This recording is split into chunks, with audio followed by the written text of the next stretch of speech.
Hello guys, magandang hapon sa lahat at yan nga po pala pupunta kami doon sa bilihan ng isda kasi tuwing Martes po rito ay meron po ditong bilihan ng isda na mura lamang yun ay bagsak presyo at wala pa. Mukhang ngayon yata Martes na ito ay hindi yata pupunta. Pero nung nakaraan po pumunta rito kaya antay-antay lang po muna natin at maaga pa naman. Ay sana nga po ay dumating para tayo ay makabili ng mababang presyo na isda, no? Yun po naman yan, no? Yung mga hasa-hasa yan, ibang isda pa depende. Pero kadalasan po kasi binibinta po nila ay mga hasa-hasa lang na isda. Pero okay na rin po yun, at least ay may mabibili sana tayo. Pero kung hindi darating ay yun at hindi tayo discount pag sa ibang mga tindahan kasi sasakay pa tayo ng taxi para lang makarating, samantalang dito ay yan at makakabili tayo ng medyo murang halaga lamang talaga. Doon po tayo nang galing sa may dulo doon, no? Yan. At dito po tayo bibili naman ng isda. Ayan. Wala pa kasi, hindi lang natin alam kung darating ba sila o wala. Antay-antayin lamang po natin. Kasi maaga pa naman ay antay-antayin lamang natin. Sana nga po yan dumating kasi napakalaking discount din po ang natin, madi-discount talaga. Kasi kung hindi tayo makabili ay sa ibang tindahan po kasi, sa ibang mga nagtitinda ay napakamahala ng presyo. Kaya hindi rin tayo makaka-discount. Ay dito maganda rito Tsaka malapit lang, nilalakad lang. Tuwing Martes lang dito nagtitinda dati. Friday po sila nagtitinda rito. Dati Friday, ngayon ay binago nila ang araw ng pagtitinda. Kasi may mga nagtatrabaho na po doon kasi sa may dulo ng kalsada. May nagtatrabaho na. Kaya hindi siguro sila makapagtinda pag alanganing araw. Dito nga hindi natin alam din kung baka gagawin na rin to kasi doon sa may dulo to, tinambakan na nga nila yon, hinarangan nila doon sa may dulo.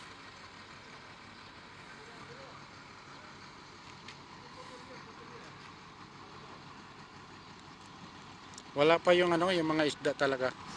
Hinihintay rin ng mga kasama ko yun sila yung mga kasama ko. Naghihintay rin sila kasi makakabili sa 1 kilo, minsan makakabili tayo ng 4 real o 5 real. May pa yon, may tawad pa. Sana nga dumating.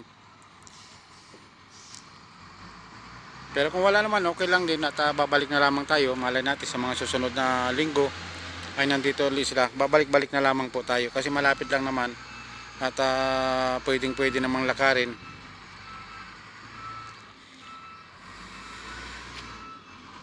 Ayun, may dumating na. Yan na yata yun Yan na yata yun. O yan na pala. Yung nakakotse. Kukunti lang dala niya. Parang isang isang banyera lang ata yun.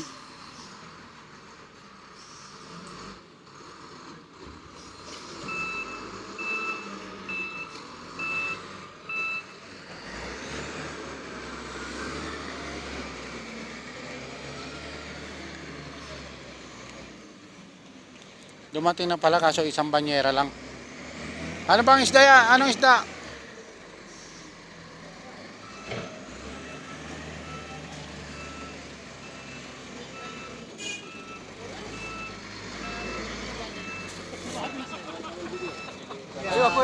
Hoy, magkano raw? 4. Magkano? 4 real.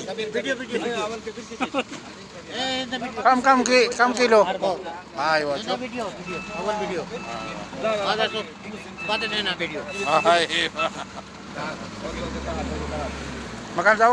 Video kalat. 4 real. Oo, okay na. Ay, wa. Kabir. Ano laki ng mga saging guys, Pera lang ang kulang natin talaga, ang ganda, Grabe ang mga saging, lalaki. Ang laki ng mga saging, nakakatuwa. Sana all, mapasana all na lang tayo kasi alam mo naman, lost pony.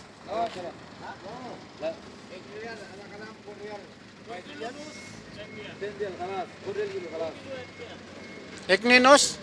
Anong sabi niya? Igninos? 2.5. Pwede na yan. Mura na.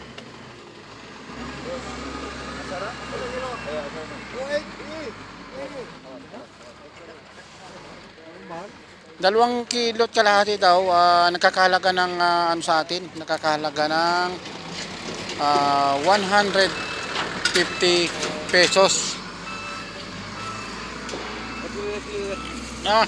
Anta? Anta? Ay, ला ला ला ला ऊपर दे first they they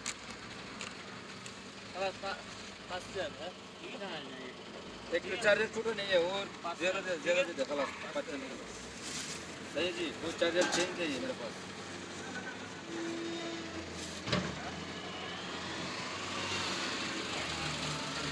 napati kamatis ang lalaki din, oh.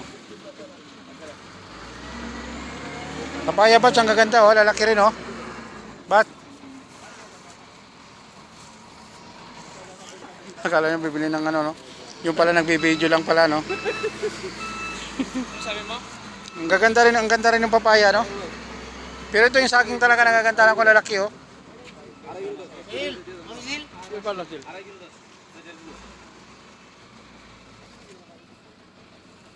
Yan palaya, guys, oh. Maganda rin, ah. Oh, 1 kilo. Dami yan, di ko i-conceal. Bumili rin ba si Kunsi? Kaya ito nyo yata yun, eh.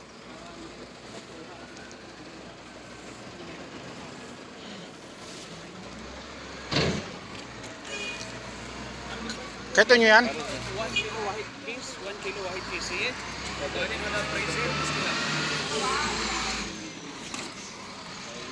Kaya ito nyo ba yan? Magkano yung pagkabili mo yan?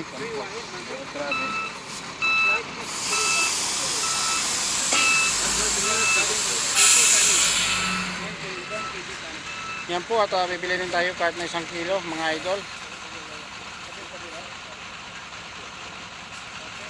Yan lamang po mga idol at maraming salamat po. Bye bye po at yan si Unisan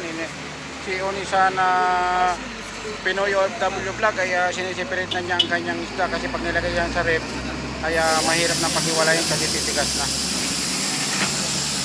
Yan lamang po. Bye bye po. Maraming salamat. Magandang hapon sa lahat. Bye bye.